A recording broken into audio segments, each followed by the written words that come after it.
Nothing in this podcast is intended as investment advice, and the people in this podcast may hold positions in the stocks they talk about. Do not buy any investment based solely on a tip or recommendation. Please do your own research.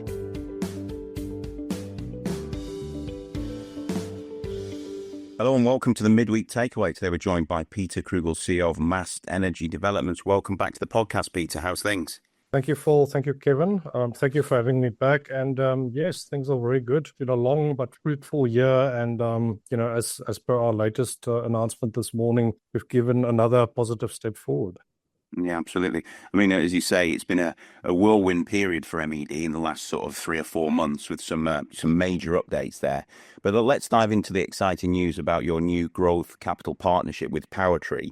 How is this collaboration set to drive the development of flexible power generation projects, starting with the Hindlip Lane site? Yes, thanks, Phil. Maybe just starting with Powertree. So Powertree is a joint venture between Hartree and Power Balancing Services. Both of them are very successful companies focusing on the energy sector globally, but specifically in the UK for a number of years. Each of them have their own key focus areas and strengths, and they've entered into a joint venture a number of years ago where they bring each party's key strengths to the table, and they've been operating very successfully, since then. They've actually approached us to say that, they see we've got a portfolio of development sites available, and they're very interested to partner with us to develop, construct, and get those sites into operation. So that's where this partnership stems from. The idea is that, once we've satisfied the conditions precedent and following this initial facility agreement,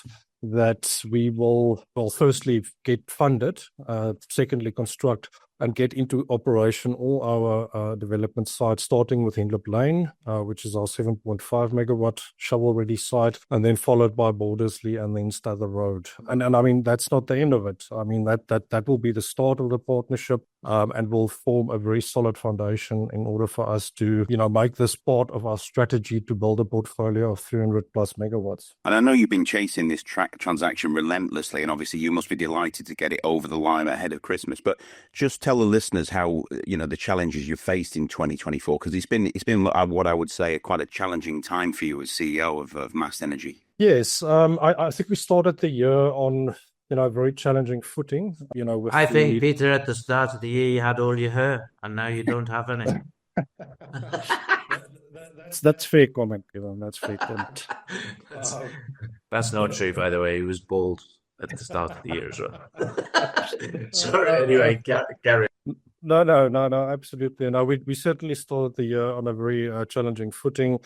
Now, coming out of 2023 and the delinquent investor regarding the joint venture agreement. But, we certainly turned that around with our partnership with Riverford, getting Pyebridge funded, being very well progressed with the refurbishment program at Pyebridge. 2 of the 3 gensets have now been successfully refurbished and are in optimal commercial production.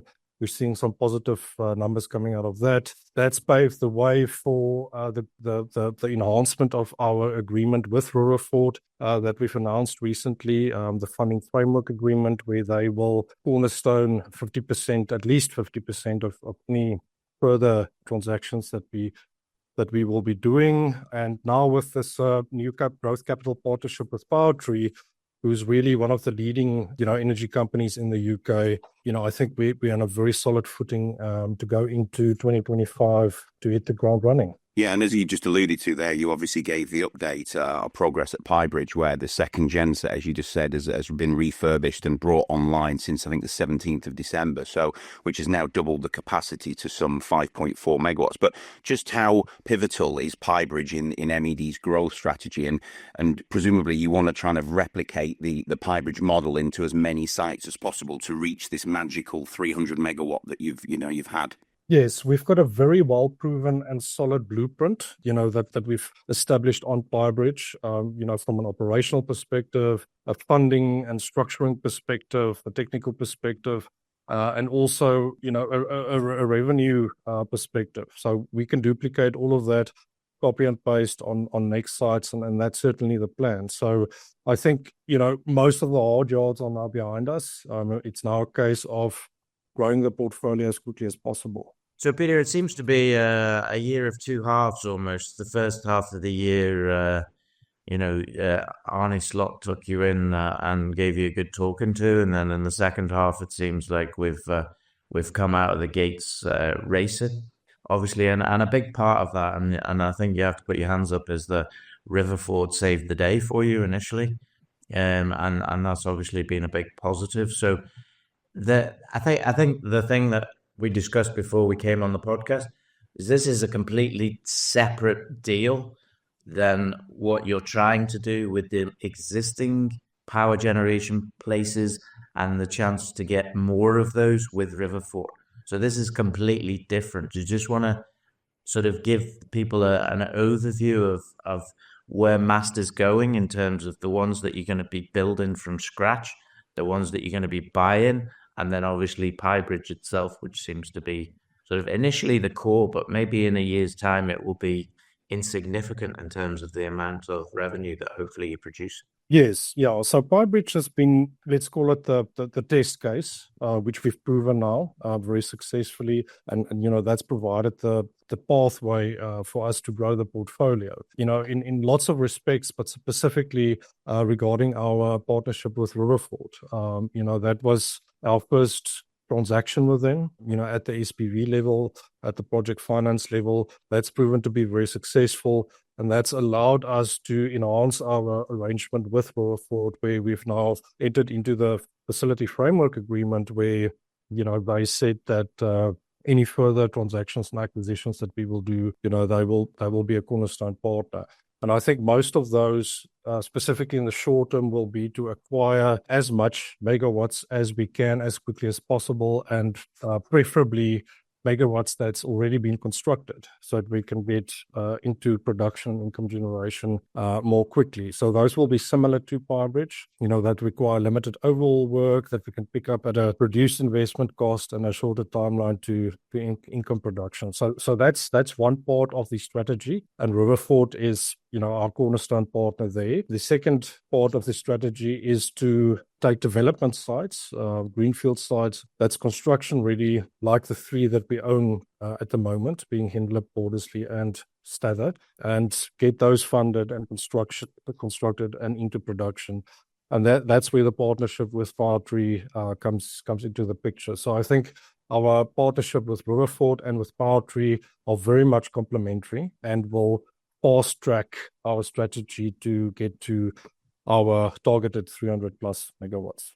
And really, it's only really becoming clear to me that actually, yes, the profit on 300 megawatts, if you owned it all, and would be phenomenal. But actually getting to that sort of economies of scale and being the people who are basically looking after those things. So, in other words, management contracts, and having maybe 20 to 30% of all of that is going to produce a very, very steady and profitable company going forward. And I think that's what we're aiming for. Yes, is that fair to say in Mast? Yes, I think that's fair to say, Kevin. I think the strategy is very much to get as big a piece of the pie for MED as possible. And, but at the end of the day, as you say, the idea for us is to keep costs as low as possible in MED, so not to grow the cost base significantly, but rather grow the asset base and the income base significantly compared to the cost base, and as such, start unlocking significant value for shareholders. Very good. Well, hopefully the market starts to recognize this, because I still think you're priced as something that looks like it might succeed or fail. So the relationships with both Riverford and Powertree are obviously in for the long haul, as we say. So over the next few years, they're going to want to grow this. They see you as a good way to do that, and it all sides will benefit, I think, from that ultimately. Yes, fully agreed. Okay, Peter, any plans for Christmas? Obviously, I think you need a bit of a well-earned rest there, but I mean, anything specific you do in the Krugel household? Just spending time with family, having a good proper Christmas, a short break, and then it's back up and running very early in January to advance our plans at a sharp pace. So does Santa still exist in your house, Peter? Very much. I've got 2 small children, and they are starstruck. So, that's an important part of our family. So I was looking at the things on Facebook this morning. Are you going to be getting the sieve out with the flour and putting it over your feet so they can see that Santa's come into the house? We'll give that a try. Thanks, Kevin. Give that a try. Get some flour, and or even better, if you use caster sugar so that they can actually taste it and they realize that Santa's feet are sweet. And yeah, indeed. Here, I have to say, in Egypt, my kids don't believe it at all because we didn't really have Santa, and part of the problem was that my wife kept asking me to actually dress up as Santa for the first few years of their life, and then they realized it was Daddy, so it was all over by the shouting. So there you go. Okay, well, on that note, we'll say, Pieter Krügel, thanks very much for appearing on the podcast. Thank you, Paul. Thank you, Kevin. Have a good Christmas, and speak again soon. Yeah, God bless. This podcast was brought to you by Roast PR Limited. If you would like to appear on a future episode of The Sunday Roast, please email admin@thesundayroast.net.